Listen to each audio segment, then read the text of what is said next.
السلام عليكم السلام عليكم السلام عليكم ورحمة الله وبركاته.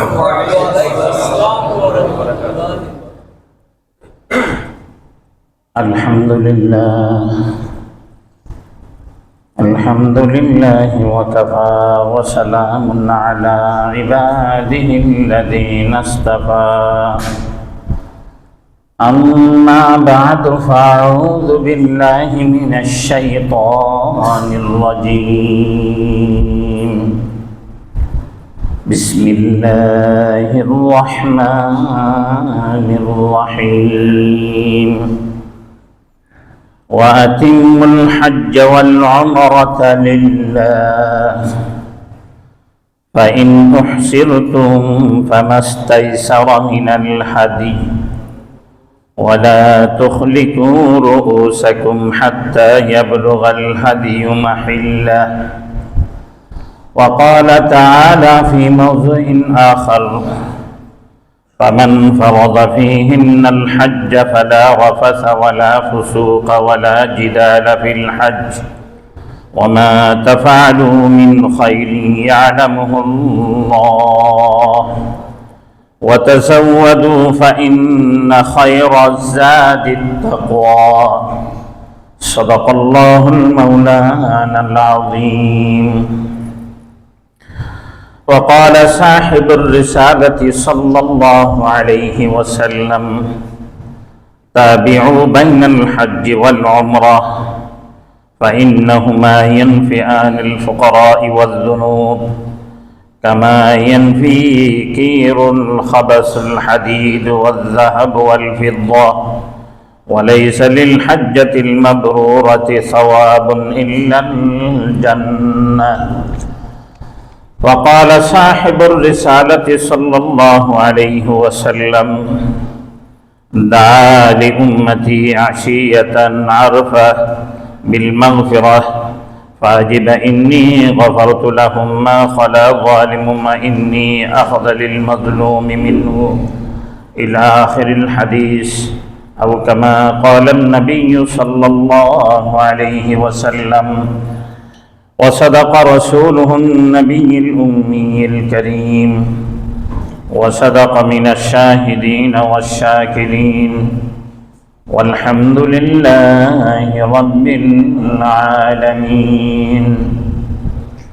حمد و تعریف اس خدا کی جس نے بخشا زندگی، حمد و تعریف اس خدا کی جس نے بخشا زندگی، درود سلام اس نبی پر جس نے سکھایا بندگی، بلغ العلا بکمالہ کشف الدجی بجمالہ، حسنت جمیع خصالہ، صلوا علیہ وآلہ. اللهم صل على سيدنا ونبينا وشفيعنا وحبيبنا ومولانا محمد صلى الله عليه وعلى آله وأصحابه وبارك وسلم. الحمد لله ثم الحمد لله. আল্লাহ সুবহানাহু ওয়া তাআলা লাখ কোটি শুকর যে মহান পরওয়ারদিগার আলম আমাদের সকলকে হজের মাসগুলির প্রথম মাসের শেষ জুমা অর্থাৎ শাওয়াল মাসের শেষ জুমা আদায় করার জন্য আসার বসার, কোরআন ও সুন্নাত থেকে কিছু আলোচনা শুনবার এবং বলবার যে তৌফিক মহান সত্তা আমাদেরকে দান করছেন, সর্বে সুজুদ হয়ে জুবানান কালিমাতুশ শুকর আদায় করি বলি আলহামদুলিল্লাহ। আল্লাহ সুবহানাহু ওয়া তাআলার দরবারে দরখাস্ত পেশ করি, আল্লাহ আমরা যে কয়েকখানা সালাতু সালাম পড়লাম, এই কয়েকখানা সালাতু সালামকে অগণিত গুণ অজস্র গুণ বৃদ্ধি করে আল্লাহর হাবিবের উপযুক্ত করে পূর্ণ মুহাব্বতের সহিত সহি করে শুদ্ধ করে যেভাবে তেলাওয়াত করলে, যেভাবে পড়লে আল্লাহ এবং আল্লাহর রাসূল সন্তুষ্ট হবেন, ওই তরিকা মোতাবেক সুলুক মোতাবেক সোনার মদিনার মধ্যে হাদিয়াতান পৌঁছায় দিন বলেন আমিন। গুনাহ মাফ চাচ্ছি সমস্ত মতো মুহাম্মাদিয়া যারা দুনিয়া থেকে বিদায় নিয়ে গেছে, যারা দুনিয়াতে জীবিত আছে, যারা দুনিয়াতে আসবেন, আমাদের আহলায়াল নসল পরিবার পরিজন, আল্লাহ সকলের সমস্ত গুনাহ খাতা মাফ করে দিন। আল্লাহ সকলকে জান্নাতি হিসেবে কবুল মঞ্জুর করে নিন। আলহামদুলিল্লাহ সুম্মা আলহামদুলিল্লাহ। আমরা আলোচনায় ছিলাম হজের আলোচনার মধ্যে। আমরা গত জুমায় হজের ফরজিয়াতগুলি আলোচনা করছিলাম। আজকে ওয়াজিবের উপর কয়েকটা আলোচনা করে ইনশাআল্লাহ আলোচনার সমাপ্তি হবে। হজের ফরজ ছিল 3টা। এহরাম বাঁধা, নিয়তের সহিত এহরাম বাঁধা, হজের নিয়ত বা উমরার নিয়তে এহরাম বাঁধা। 2 নম্বর হচ্ছে আরফা অবস্থান করা। 3 নম্বর হচ্ছে তওয়াফ ফিদা বা ফরজ তওয়াফ আদায় করা। ওয়াজিবের মধ্যে 9টি ওয়াজিব। প্রথম নম্বর ওয়াজিব হচ্ছে আপনার মিকাত হতে ইহরাম বাঁধা। এখন যারা হজ করতে গেছেন তারা বলবেন, হুজুর আমরা তো মিকাতে যাইনি, যার যার হোটেল থেকেই ইহরাম বেঁধে হজে চলে গেছিলাম, তাহলে তো আমাদের হজে হয়নি, ওয়াজিব আদায় হয়নি। এটা বুঝতে হবে, এটা বোঝা, এটা বলা হচ্ছে 8টা ওয়াজিব কি, তার মধ্যে ওই ব্যক্তিদের জন্য যে ব্যক্তিরা হেরেমের বাহিরে থাকবে, হুদুদ হেরেমের বাহিরে থাকবে তাদের জন্য, অর্থাৎ মিকাতের বাহিরে যারা থাকবে তারা যদি মিকাতের ভিতরে যখন ঢুকবে তখন তারা এহরাম বেঁধে ঢুকতে হবে। যেমন নাকি আমাদের হাজি সাহেবানরা যখন এখান থেকে যাচ্ছে সকলেই কিন্তু এহরাম বাঁধে যাচ্ছে। মিকাতের বাহিরে যারা, তারা হচ্ছে যে মিকাত থেকে এহরাম বেঁধে ঢুকতে হবে হজের জন্য। আর যদি যারা মিকাতের ভিতরে রয়ে গেছে তারা যার যেখানে স্থান ওখান থেকে এহরাম বেঁধে হজের জন্য রওনা দিবে। 2 নম্বর আরফার ময়দানে অবস্থান করা। এটা কতক্ষণ? সূর্য অস্তমিত যাওয়া পর্যন্ত ওয়াজিব।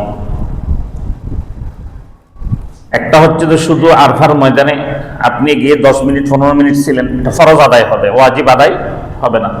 ওয়াজিব আদায় করতে হলে আপনাকে সূর্য অস্তমিত যাওয়া পর্যন্ত কি করতে হবে? অপেক্ষা করতে হবে।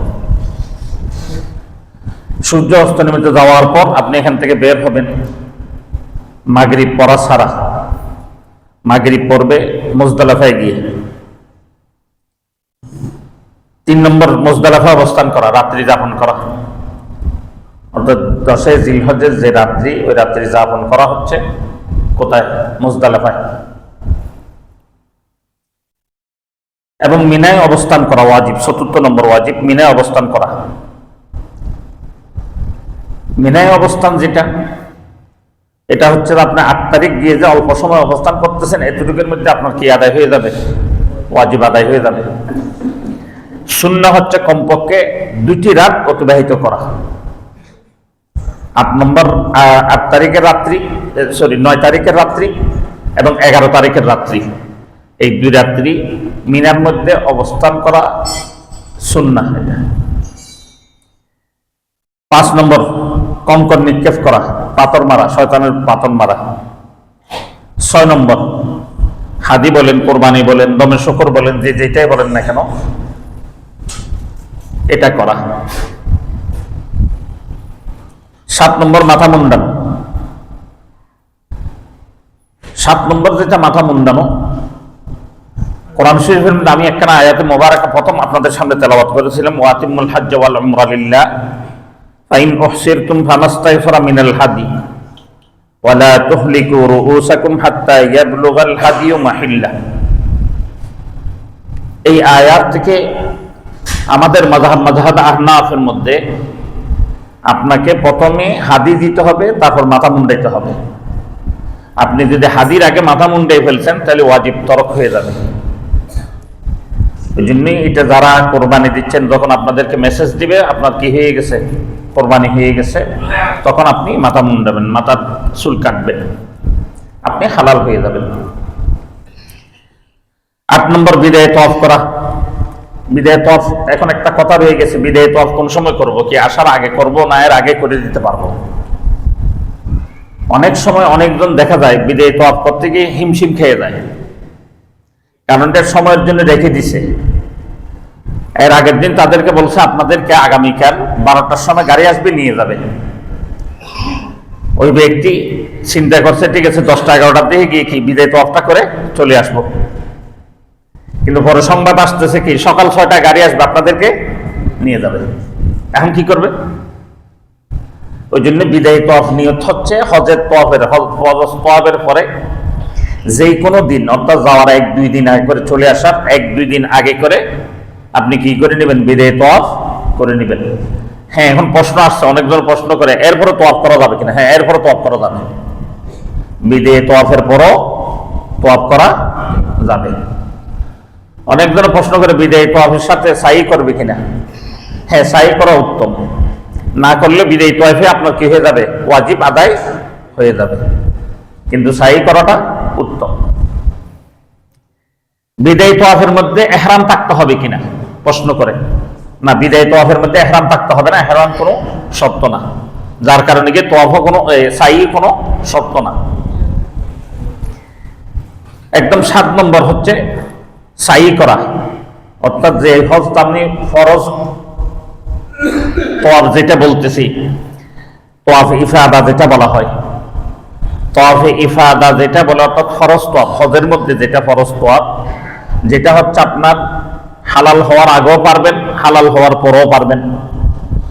আপনি এখন পাথর মেরে মক্কায় চলে আসছেন, কিন্তু আপনার এখনো কোরবানি হয়নি, আপনি হালাল হইতে পারতেছেন না, সময় রয়ে গেছে অনেকক্ষণ। তওয়াফ করতে তার সময় বেশিক্ষণ লাগে না, ওই সময় গিয়ে আপনি তওয়াফ করে ফেললেন। এই তো ফরজ তওয়াফটা যদি আদায় করবেন তখন আপনাকে সাই করে নিতে হবে, সাইটা ওয়াজিব এখানে। কিন্তু কিছু কিছু উলামায়ে কেরাম বলতেছে ফরজ তওয়াফ যেরকম সাই ওইরকম ফরজ, কিন্তু আসল সাই ফরজ না, সাই হচ্ছে কি ওয়াজিব। তো এই জন্যই আমরা স্মরণ রাখবো, অনেক উলামায়ে কেরাম এই কথাটা বলে ফেলে যে আপনি কোরবানিতে অনেক দেরি হবে, আপনি মাথা মুন্ডায় হালাল হয়ে যান। এরকম যারা বলবে খবরদার, এই ভুলটা আমরা করব না। কারণ আল্লাহ তাআলা কোরআন শরীফের মধ্যে নির্দেশই দিয়ে দিয়েছে, আপনার হাদি দেওয়ার পরে, দমে শকর দেওয়ার পরে, কোরবানি দেওয়ার পরে আপনি কি করতে পারবেন? মাথা মুন্ডাইতে পারবেন, এর আগে মাথা মুন্ডাইতে পারবেন। এটা কোরআন নির্দেশ, এটা একমাত্র উলামায়ে আহনাফ বা হানাফি মাযহাব যারা অবলম্বন করে তারা এই সিস্টেমটা মানে। এখন ফরজ তওয়াফ এটা কতক্ষণ পর্যন্ত করতে পারবো? এটা আপনাকে পাথর মেরে আসার পর থেকে নিয়ে, কোরবানি হোক না হোক, মাথা মুন্ডান আর না মুন্ডান, আপনি হালাল হন আর না হন, পাথর মারার পর থেকে নিয়ে 12 তারিখের সূর্য অস্ত নিমিত যাওয়ার পূর্বেই আপনাকে কি করে নিতে হবে? ফরজ তওয়াফ করে নিতে হবে। 12 তারিখের পর যদি সূর্য অস্ত নিমিত যাওয়ার পর যদি হয়ে যায়, তাহলে আপনার হজে আদায় হবে না। এটা স্মরণ রাখবো ইনশাআল্লাহ তাআলা। এখন আমরা 3টা ফরজ পাইলাম, 8টা ওয়াজিব পাইলাম, এর মধ্যে কোনো দোয়া টোয়ার কথা আছে নাকি? কথা বুঝাইতে পারেনি। যেমন নাকি 3টা ফরজ, ইহরামের সাথে নিয়ত করা, আরফার ময়দানে অবস্থান করা এবং ফরজ তওয়াফ করা, তওয়াফে ইবাদা করা, 3টার মধ্যে কোনো দোয়ার কথা আছে নাকি? কথা বুঝেন না মনে হয়। এখানে কোনো দোয়ার কথা আছে? কথা বলেন না কেন? এটা বুঝবেন তো না? এটা আপনারা যদি না বলেন, এটা আমি পড়াচ্ছি আজকে, সবক করাচ্ছি, এটা ওয়াজ না, ওয়াজ পরে আসতেছি। তাহলে এই 3টার মধ্যে কোনো কি নাই? দোয়া নেই। এখন আমি যে 9টা ওয়াজিব বললাম, মিকাত হতে ইহরাম বাঁধা, এটা তো দোয়া আছে নাকি? আরফার ময়দান পর্যন্ত, আরফার ময়দান অবস্থান করা 2 নম্বর।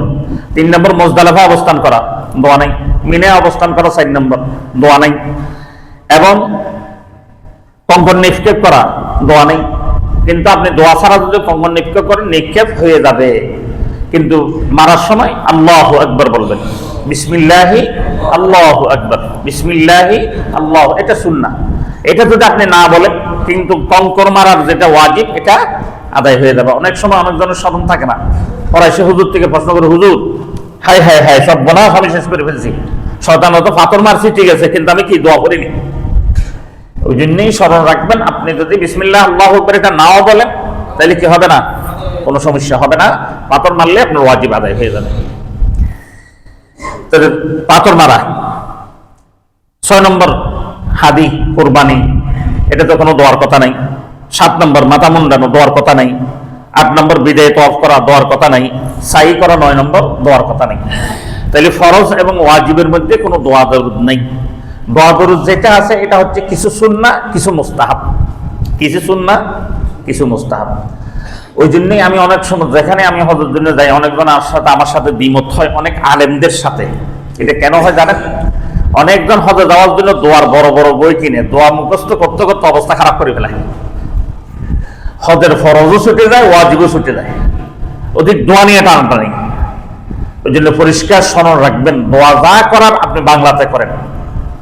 আমি বাসার উপরে 21শে ফেব্রুয়ারি বাসার উপরে একটা তকরির রাখছিলাম অনেক আগে, যদি আল্লাহ তৌফিক দিয়ে সামনে আবার রাখবো। আল্লাহ সুবহানাহু ওয়া তাআলার এত জবান, এত জবান, এত জবান, এত জবান, কোটি কোটি জবান দিছে, আরো কোটি কোটি জবান রয়ে গেছে। মানে কোটি কোটি ভাষা দিছে, কোটি কোটি ভাষা এখনো আল্লাহর কাছে রয়ে গেছে। পাখির একটা ভাষা, গরুর একটা ভাষা, ছাগলের একটা ভাষা, পার্থক্য আছে কি নেই? গরুর ডাক এক ধরনের, ছাগলের ডাক এক ধরনের, কবুতরের ডাক আরেক ধরনের, মুরগির ডাক এক ধরনের, হাঁসের ডাক আরেক ধরনের। এইগুলিও কি ভাষা? এই ভাষাগুলি কে বুঝে? আল্লাহ তাআলা কোরআন শরীফে বলতেছে তাসবিহাহু, এরা আমার কি করতেছে? তসবিহ আদায় করতেছে। কাম্বা এটা আবার তসবিহ কেমন হইল? আমার কাছে আপনার কাছে আম্বা এটা, কিন্তু আল্লাহর কাছে কি? আপনি আরবি ভাষা বুঝেন না। আমি এখন যখন কোরআন শরীফের আয়াত তেলাওয়াত করলাম আরবি মধ্যে, এটা আবার আম্বের মতো না দেখা যায়। এটা তো কিছুই বুঝলাম না। যখন বাংলা বলতেছি সব বুঝতেছেন। এটাই হচ্ছে ভাষা। আল্লাহ তাআলার কাছে কোটি কোটি ভাষা দিয়েছে, কোটি কোটি ভাষা রয়ে গেছে। কত ভাষা আল্লাহর, এটা বলার মতো না। যদি কেউ বলে যে হুজুর কোরআন শরীফ আরবিতে, কোরআন শরীফ আরবি কেন? এটা কোরআন শরীফ নিজেই জবাব দিয়ে দিছে।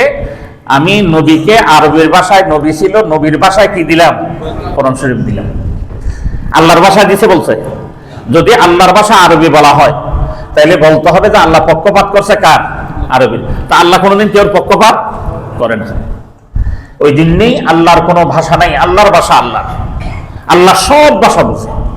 ওই জন্য আপনাকে আরবিতে দোয়া করতে হবে এরকম কোনো জরুরি নয়, আপনি বাংলাতে দোয়া করবেন। তো বিশেষভাবে দুইটা দোয়া আমিও বলি, এটা বিশেষভাবে দুইটা দোয়া। একটা হচ্ছে আপনার আরফার ময়দানে রব্বানা যালামনা আনফুসানা ওয়া ইন লাম তাগফির লানা ওয়া তারহামনা লানাকুনান্না মিনাল খাসিরিন। এই দোয়াটা বেশি বেশি করে পড়বা আরফার ময়দানে। দ্বিতীয় নম্বর দোয়া, তওয়াফ করার সময় একদম যেখান থেকে তওয়াফ শুরু করতে করতে এক কোণা থেকে শুরু করলাম বাইতুল্লাহ, দ্বিতীয় কোণা গেলাম, তৃতীয় কোণা গেলাম, চতুর্থ কোণায় যখন আসবো, ও চতুর্থ কোণা থেকে নিয়ে ওই প্রথম কোণা পর্যন্ত এই জায়গায় বলবো রব্বানা আতিনা ফিদ দুনিয়া হাসানা ওয়া ফিল আখিরাতি হাসানাতাও ওয়া কিনা আযাবান নার ওয়া আদখিলনাল জান্নাতা মা'আল আবরার ইয়া আজিজ ইয়া গফফার। এই দোয়াটা পড়বো এখানে। এই দুটো দোয়াই যথেষ্ট, আর বেশি দোয়ার প্রয়োজন পড়ে না। এরপরে তওয়াফ শুরু যখন করবো, যারা এখানে অনেকজন হাজি আছেন ওই জন্য আমি বলতেছি, তওয়াফ যখন শুরু করবো, তওয়াফ শুরু করার সময় স্মরণ রাখবে একটা জিনিস, তখন কিন্তু সাপটাকে বেশি হাজ করে হজের পরে যে ফরজ তওয়াফ করে না, ওই সময় এমন সাপ কানায় কানায় ভরা, বুঝলেন তো? মাতাব যেটা আছে না, এটা কানায় কানায় ভরা, ঠেললে ঠেলা যায় না, এরকম অবস্থা। ওই সময় আপনি যদি তওয়াফ করার সময় অনেকজন বলে যে বাইতুল্লাহর দিকে ফিরে 2 হাত উঠে কি করতে হবে? বিসমিল্লাহি আল্লাহু আকবার বলতে হবে। এটা বলে আপনি বলেন, সমস্যা নেই, কিন্তু খবরদার আপনি এভাবে ঘুরে যাবেন না। এভাবে ঘুরলে হবে কি, ঠেলা আসতেছে, এখন যদি আপনি এইভাবে ঠেলা আসতেছে পিছন থেকে সামনে, আপনি ঠেলাটা সামলানোর মতো শক্তি আপনার আছে। যদি আপনি যখন কাইট হয়ে যাবেন এদিক থেকে এদিকে, আপনি ঠেলা সামলাতে পারবেন? আপনি কাইট হয়ে পড়ে যাবেন। যদি পড়েন সর্বনাশ হয়ে যাবে আপনার। ওই জন্য আল্লাহ সুবহানাহু ওয়া তাআলা আমাদের সকলকে যে জিনিসগুলি যেভাবে করার উলামায়ে কেরাম বলেন, আমি যখন ওইভাবে করব তখন আমার জন্য সবকিছু কি হয়ে যাবে? সহজ হয়ে যাবে। তখন আপনি শুধু হাতের ইশারা দিবেন, মুখটা ফিরেলে ফিরেন, না ফিরেন সমস্যা নেই, কিন্তু আপনার বডি ফিরাবেন না। যদি এটা ফিরেন ঠেলা ফেলে আপনি ফিরে যাবেন। ওই জন্যই বস হাতটা ঘুরাবেন, মুখটা ঘুরাবেন, বিসমিল্লাহ আল্লাহু আকবার বলে শুরু করবেন। তওয়াফ আশহাদু আল্লা ইলাহা ইল্লাল্লাহ ওয়াহদাহু লা শারীকা লাহু লাহুল মুলকু ওয়া লাহুল হামদু ইহয়ি ওয়া ইউমীতু ওয়া হুয়া আলা কুল্লি শাইইন কাদির। আশহাদু আল্লা ইলাহা ইল্লাল্লাহ ওয়াহদাহু লা শারীকা লাহু আহাদান সামাদান লাম ইয়ালিদ ওয়া লাম ইউলাদ ওয়া লাম ইয়াকুল লাহু কুফুয়ান আহাদ। আশহাদু আল্লা ইলাহা ইল্লাল্লাহ ওয়াহদাহু লা শারীকা লাহু ওয়া আশহাদু আন্না মুহাম্মাদান আবদুহু ওয়া রাসূলুহু। এই কালেমা পড়ে পড়ে আপনি অন্যান্য দোয়াগুলি যা পারেন ওই দোয়াগুলি আরবিতে করেন। আমরা তো বাংলাতে দোয়া করতে থাকেন। তওয়াফের মধ্যে দোয়া কবুল হয়, তওয়াফের মধ্যে দোয়া কবুল হয়। আমি এগুলি কেন বলতেছি? আমি একটা ঘটনা বলছিলাম আপনাদেরকে, আজকে থেকে শত বছর আগের মুহাম্মদ ইবনে শিরিন রাহিমাহুল্লাহ, আল্লামা মুহাম্মদ ইবনে শিরিন রাহিমাহুল্লাহ, উনি হাদিসের হাফেজে হাদিস ছিলেন, অনেক বড় আলেম ছিলেন। উনি একবার হজ করার জন্য গেলেন। এক ইয়ং যুবক, একদম 20-25 বছরের একটা যুবক, সে কাঁদতেছে আর দরুদ শরীফ পড়তেছে তোয়াফের মধ্যে। তখন তার থেকে জিজ্ঞেস করে, বাবা তোয়াফের অনেক দোয়া আছে, তুমি দোয়া না করে দরুদ শরীফ কেন পড়তেছো? তাকে অনেক সেই দেখতেছে, তোয়াফ যা করতেছে দরুদ শরীফ পড়তেছে, সাই করতেছে, তার পিছনে পিছনে লাগছে তো লাগছেই, আঠার মতো লেগে গেছে, ছুটে না। মুহাম্মদ ইবনে শিরিন রাহিমাহুল্লাহ তখন সে বলল, এটা তো অনেক বড় ঘটনা, আপনাকে বললে যদি আপনি শুনতে চান তাহলে সময় লাগবে। না বলো। বলে, আমি আমার বাবা হজে আসতেছিলাম, আমরা মুলকে ফারস্য অর্থাৎ বর্তমান ইরান, আমরা ইরানের অধিবাসী। ইরাক হয়ে যখন নাকি আমরা জজলা নদীতে আসলাম, তখন আমরা নদী পার হওয়ার আগে একটু রেস্ট নিতেছিলাম, আমি আর আমার বাবা একটা গাছের নিচে। এর মধ্যে আমার বাবা দুনিয়ার থেকে বিদায় নেই। যখন আমার বাবা দুনিয়ার থেকে বিদায় নেই, তখন আমি দেখলাম আমার বাবার চেহারা এত বিদ্যুৎ হয়ে গেছে, এত বিশ্রী হয়ে গেছে, একটা জীবজন্তু জানোয়ারের একটা চেহারার মতো হয়ে গেছে। তখন আমি পেরেশান হয়ে গেলাম, এখন আমি মানুষকে ডাকবো কেমনে, ওনাকে দাফন করবো কেমনে? এই পেরেশানির মধ্যে আমার ঘুম চলে আসে। ঘুমের মধ্যে আমি দেখলাম মুহাম্মদুর রাসূলুল্লাহ সাল্লাল্লাহু আলাইহি ওয়াসাল্লাম আসলেন। আসার পরে আমার বাবার মুখের উপর হাত বুলিয়ে দিছে। যে হাতটা বুলিয়ে দিতে দেরি, আমার বাবার চেহারা এত সুন্দর হয়েছে, এরকম চেহারা আমার বাবার আগে ছিল না। আমি জিজ্ঞেস করলাম, ইয়া রাসূলুল্লাহ, আপনি আসলেন আমার বাবার জন্য? বলে, শুনো, যখন আজকে রাত্রে শেষ রাত্রে তোমার বাবা দুনিয়ার থেকে বিদায় নেই, সকালবেলায় যে ফেরেশতা, অর্থাৎ হাদিস শরীফে আছে, সকাল থেকে নিয়ে সন্ধ্যা পর্যন্ত যে ব্যক্তি দরুদ শরীফ পড়ে, সমস্ত দরুদ শরীফ ওই ব্যক্তির নাম, বাবার নাম, দাদার নাম সহকারে আল্লাহর নবীর সামনে হাজিরা দেওয়া হয়। আবার যে ব্যক্তি সন্ধ্যা থেকে সকাল পর্যন্ত দরুদ শরীফ পড়ে, ওই দরুদ শরীফেরই সকাল বেলায় আরেক ফেরেশতা, আবার যে ফেরেশতা পাঠায় সেই ফেরেশতা না, আরেক ফেরেশতা আল্লাহর নবীর কাছে যে পড়ছে তার নাম, বাবার নাম, দাদার নাম সহকারে পেশ করেন, হাজিরা দেন। তোমার বাবার সকালবেলায় দরুদ শরীফের হাজিরা দিতে গিয়ে গরমিল হয়ে গেছে, কারণ তোমার বাবা দৈনিক 3000 বার দরুদ শরীফ পড়ে। আজকে দেখলাম রাত্রে 3000 বার দরুদ শরীফ পড়ে নাই। জিজ্ঞেস করলাম ফেরেশতা থেকে, সে কেন 3000 বার পূরণ করে নাই কেন? তখন ফেরেশতা আমার বলল, হযরত সে তো অমুক টাইমের মধ্যে ইন্তেকাল করছে, দরুদ শরীফ পড়তে পড়তেই সে কিন্তু দরুদ শরীফ বাকিটা আদায় করতে পারেনি।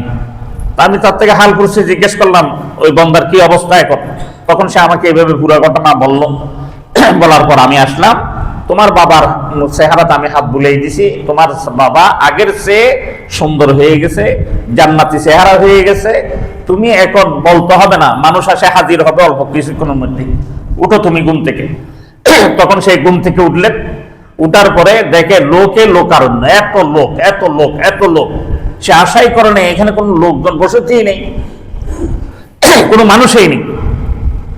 এর মধ্যে এত লোক কোত্থেকে আসলো? তখন সে বুঝে নিছে আল্লাহ নবী রাসূলুল্লাহ সাল্লাল্লাহু আলাইহি ওয়াসাল্লাম সাদিকুল মুসদুক, উনি যে কথা বলেন এটা অবশ্যই সত্য হয়। তখন তিনি তার বাবার দাফন কাফন ওই ফুরাত নদীর তীরে করে তিনি চলে গেলেন কোথায়? হজে চলে গেলেন। বলে, আমি দেখলাম দরুদ শরীফের যদি এত পাওয়ার থাকে, তাহলে আমি দরুদ শরীফ বাদ দিয়ে দোয়া করবো কেন? ওই জন্য আমি দরুদ শরীফ পড়তে থাকি। তা আমিও চেষ্টা করি আর কি, আর দরুদ শরীফ এরকম আদায় করতে পারি না, চেষ্টা করি না খাদ্দা বন্ধা একটু করে ফানি দেবো, তো চেষ্টা করি আমি যতটুকু পারি। কিন্তু আমি একটা দরুদ, দাওয়াতুল হকের একটা দরুদ আছে, যে দরুদটা ওনারা পড়েন, মনে করতাম এটা, আমার কথাটা বুঝতেছেন, আমি মনে করতাম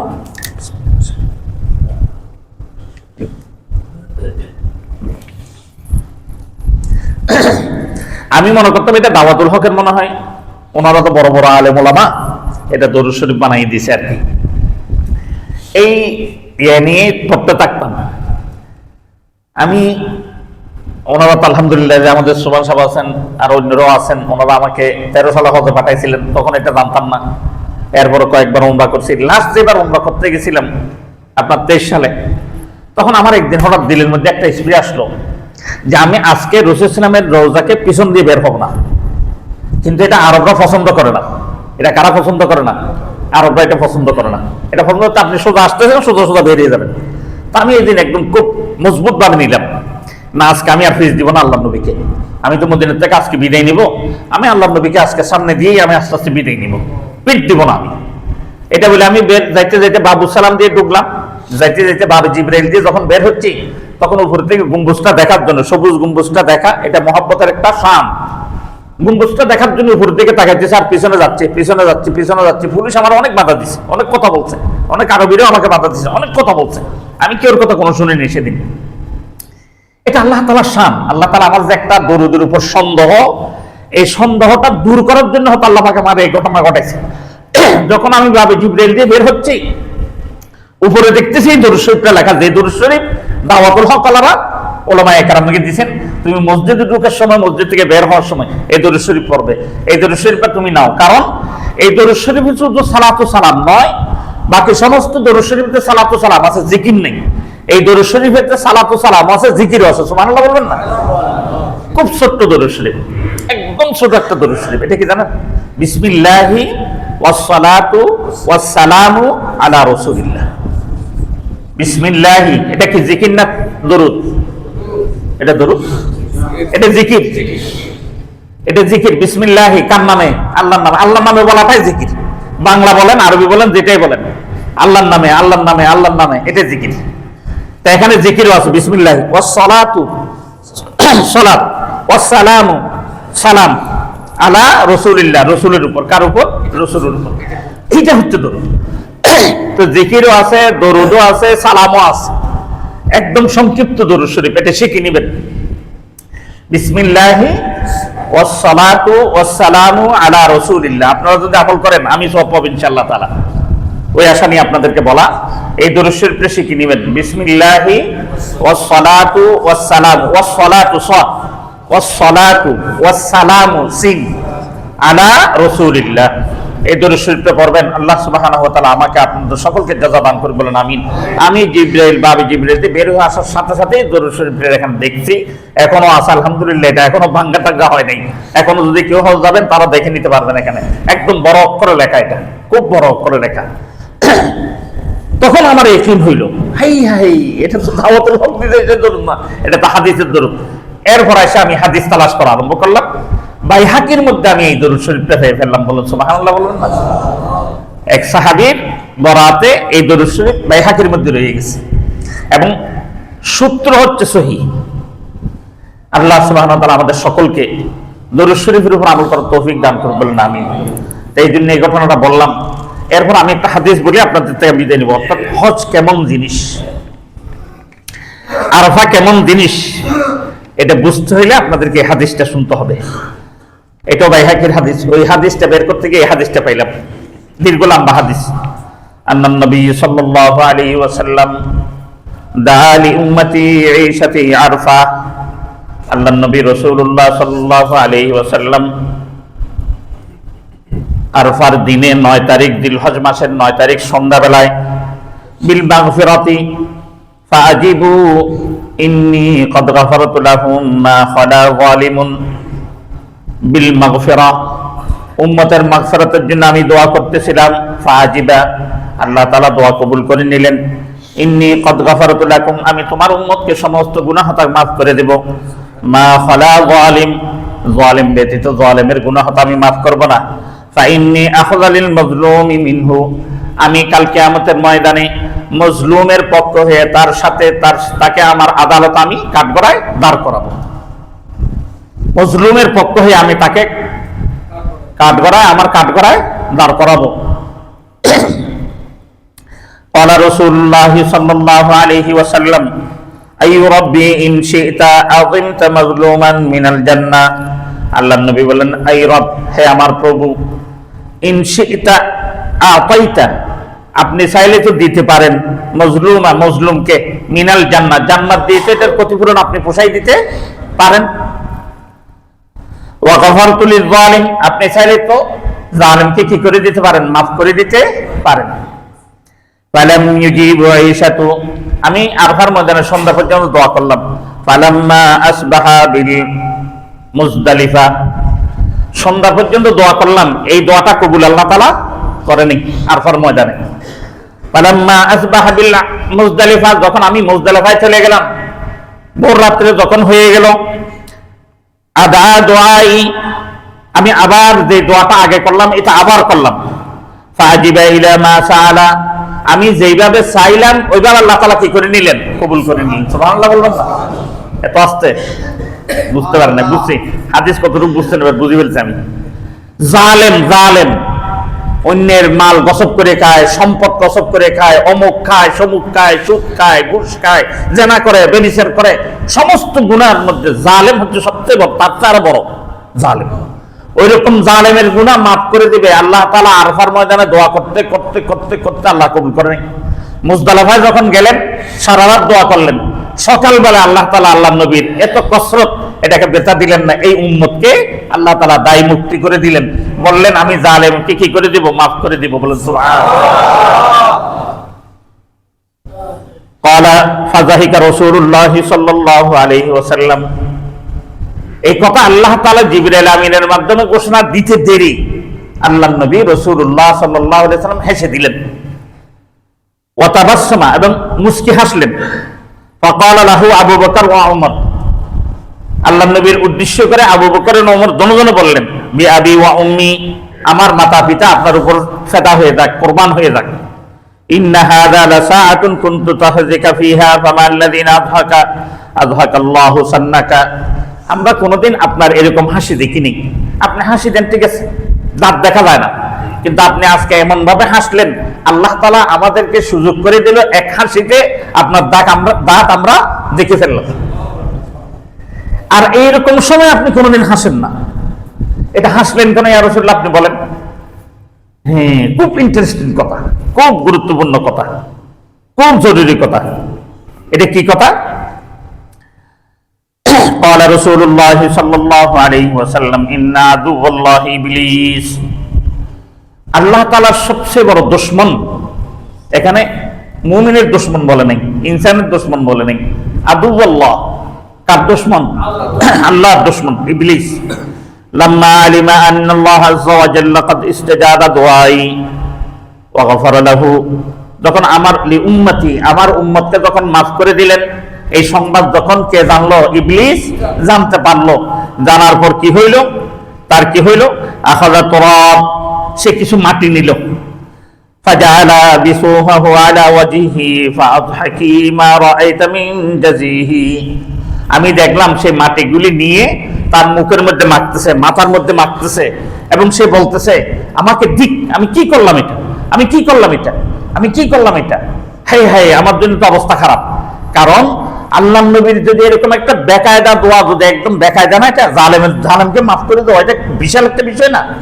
যদি এরকম একটা বাঁকা দোয়া যদি আল্লাহ কবুল করে, তো সব হজ করতে যারা আসবে, আরফার ময়দানে আসবে, মুজদালিফায় যাবে, তাহলে ওরা তো এরকম বাঁকা মানুষ না, সোজা সোজা মানুষ আছে না, তাহলে কবুল হয়ে যাবে। আমি কি করলাম, আমি কি করলাম?